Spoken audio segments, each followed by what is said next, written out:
వేస్తున్నదా? Okay.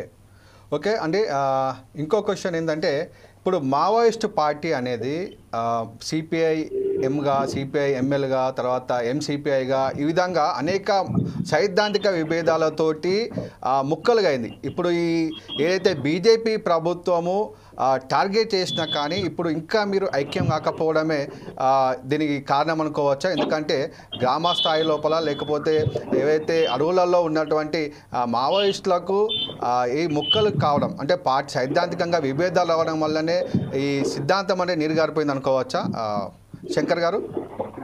వివిధ రాష్ట్రాలలో వివిధ పరిస్థితులు ఉన్నాయి. ప్రజలు ఎదుర్కొంటున్నటువంటి సమస్యలు.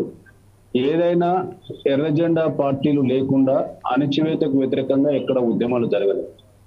ఈ అణచివేతలకు వ్యతిరేకంగా ప్రతి చోట సమానత్వం కావాలనేటువంటి దాంట్లో సమానం నిలబడాలన్నటువంటి దాంట్లో స్వేచ్ఛ కోసం జరిగినటువంటి పోరాటాలు.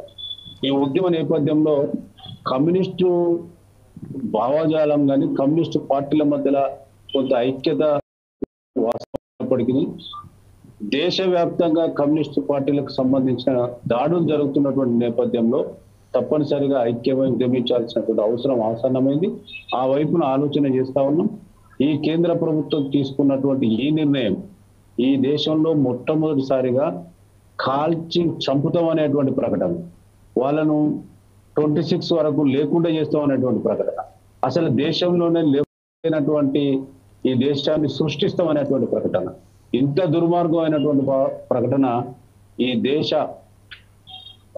ఏదైతే బాధ్యతలలో ఉండి ప్రభుత్వ హోదాలలో ఉండి ప్రజాస్వామ్యయుతంగా ఎన్నుకోబడినటువంటి ప్రభుత్వం లెఫ్టులు లేనటువంటి ఎర్ర జెండాలు లేనటువంటి ఈ దేశాన్ని